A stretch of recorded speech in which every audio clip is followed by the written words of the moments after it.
Yo les gars, c'est Mathis de Lance aujourd'hui pour une toute nouvelle vidéo. Le débrief de cette rencontre entre l'équipe de France et l'équipe de Croatie. Victoire 2 buts à 0 des Français, donc qui a débouché sur une prolongation et une séance de tir au but. Je sais pas pourquoi Flash score, voilà, ils mettent le 3-0, je comprends rien. Mais bref, voilà, victoire des Français, comme d'habitude les gars, le petit like, le commentaire, le partage, l'abonnement. Voilà, je compte sur vous, ça m'aide pour le référencement, ça m'aide de fou, donc c'est ce qu'il faut faire. Donc on va se débriefer un peu ce match tranquillement, il est déjà minuit. Donc on va essayer de faire bref, rapide, pas épiloguer pour rien.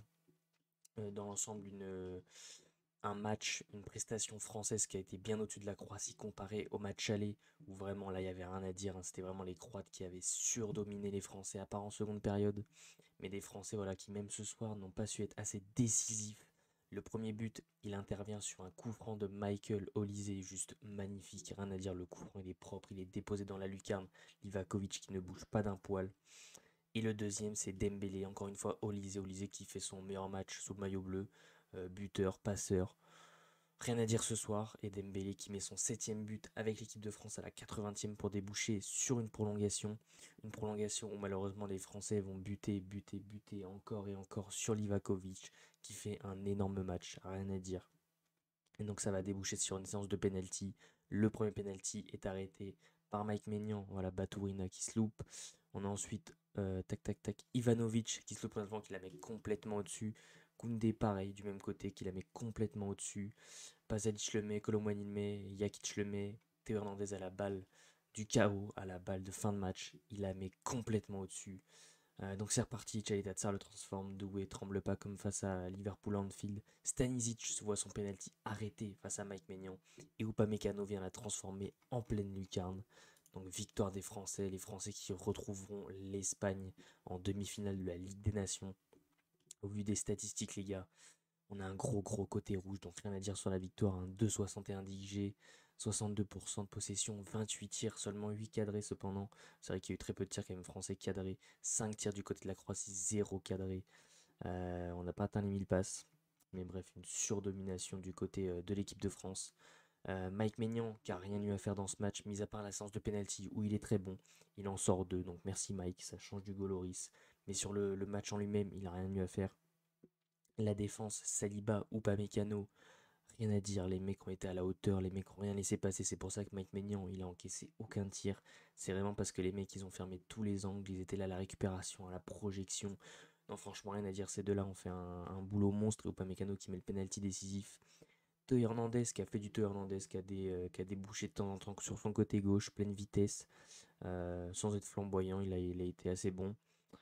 Jules Koundé, très bon. Quand on voit que c'est un mec qui n'était pas du tout prédestiné à être latéral droit, voilà, où on avait beaucoup de réserves sur lui, hein. On se plaignait de ses mauvaises prestations en tant que latéral droit. Maintenant, il l'est complètement. Il a été accepté dans ce rôle de latéral droit. Donc, magnifique, rien à dire. Le milieu de terrain, Chouameni Koné, qui a été impressionnant. Chouameni, en tout cas, ce soir, qui a été très impressionnant, les gars. Ça faisait longtemps qu'on n'avait pas vu un Chouameni à ce niveau-là. Après, voilà, le peu de fois, moi, je le vois, c'est en défense centrale avec le Real Madrid. Mais là, patron du milieu de terrain, à la projection, à la dernière passe, à la récupération. Il a été bon partout. Il a été bon partout, rien à dire. Après, Manu Koné, ça a été un peu plus compliqué. Il est sorti en plus sur des crampes. Mais dans l'ensemble, très beau match de sa part aussi, hein, rien à dire. Et le Quatuor, la première fois qu'ils étaient tous alignés ensemble, Barcola, Dembélé, Olise, Mbappé. Le meilleur ce soir, ça a été bien évidemment Michael Olise, buteur, passeur. C'est lui qui revenait dans ce petit trou entre Chouameni et Koné, même à la place de Dembélé, qui venait mettre du lien entre le milieu et l'attaque. Il l'a très bien fait, donc rien à dire. Dembélé qui a quand même été en difficulté face à Gvardiol, parce que c'est un très bon défenseur, mais qui lui a mis bouillon tempête plusieurs fois. Donc bonne prestation de Dembélé qui en plus est buteur. Non, franchement, très bon match de Dembélé. Et par contre, Barcola Mbappé un peu plus timide. Barcola qui est sorti en plus assez tôt, hein, à l'heure de jeu, il est sorti. Donc il a eu moins de temps pour s'exprimer. Et Kylian Mbappé qui a pas fait un immense match. Après, il doit tirer facile, ouais, 3-4 fois au but. Livakovic qui fait la parade qu'il faut à chaque fois. Donc il peut être buteur ce soir, mais ça a été compliqué. Mais c'est pas son pire match sous le maillot bleu. On a Désiré Doué donc du coup qui a remplacé Barcola. Très belle entrée de Désiré Doué, hein, qui a envoyé deux grosses mines que Livakovic a sorties. Franchement, rien à dire, un mec de 19 ans qui rentre comme ça dans un match comme ça, au Stade de France devant 80 000 personnes, qui met son penalty en plus sur la séance. Rien à dire.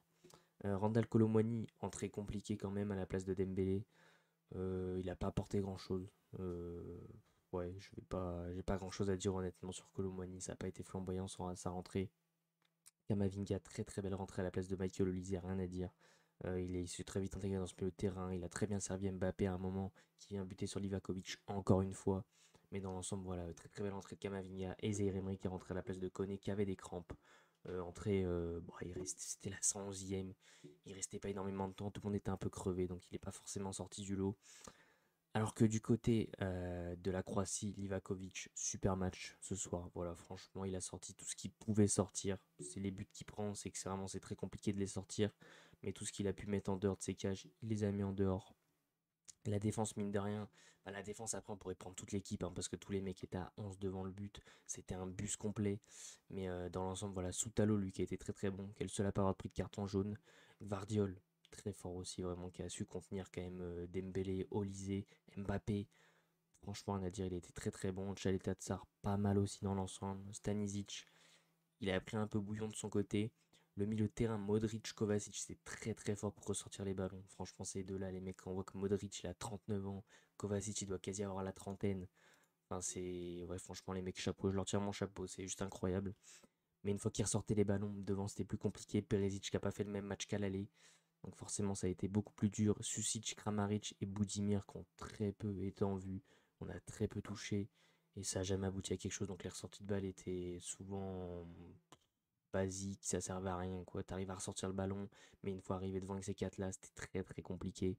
Et ça n'a jamais concrétisé.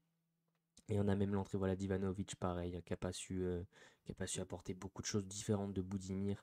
Pasalic qui a remplacé Perisic, Baturina qui a remplacé Kramaric, Jakic qui a remplacé Kovacic, Moro qui a remplacé Modric, parce que Kovacic et Modric sont sortis à la 81e. Forcément, les gars, c'est des papis. Arrive un moment, il faut que les mecs y soufflent. Et on a Pongracic qui a remplacé Gvardiol à la 106e. Mais bref, ce qu'il faut retenir, les gars, c'est que l'équipe de France se qualifie en demi-finale de la Ligue des Nations. Ils seront donc au Final Four au mois de juin, si je dis pas de bêtises, face à l'Espagne. L'Espagne qui a sorti les Pays-Bas. On a aussi le Portugal qui a sorti le Danemark et l'Allemagne qui a sorti l'Italie. En tout cas, les mecs, bah, c'est tout pour ce petit débrief. Comme d'habitude, si ça vous a plu, je compte sur vous. Le petit like pour le référencement, ça fait toujours extrêmement plaisir. N'oubliez pas de vous abonner en activant la cloche des notifications pour ne rien louper sur la chaîne YouTube. À commenter en me donnant vos tops et vos flops de cette rencontre, que ce soit côté équipe de France ou côté croate. Donc du côté de l'équipe de France, je mettrai bien évidemment Mike Maignan sur la séance de tir au but qui a été décisif. Et je dirais Michael Olise, qui est l'homme de ce match, avec un Chouameni très très très très fort. Et du côté de la Croatie, les trois peut-être même qui ont été le meilleur, Livakovic qui était très très bon, qui a tout sorti, et Modric et Kovacic, les plaques tournantes de ce milieu de terrain qu'on fait extrêmement bien. En tout cas les gars, tous mes réseaux sont dans la description, je compte sur vous pour venir me suivre là-bas, Instagram, Facebook, Twitter, TikTok, il y a tous les mecs, je compte sur vous pour venir me soutenir. Sur ce, on continue de supporter notre pays les gars, l'équipe de France. C'était Mathis Football, ciao l'équipe.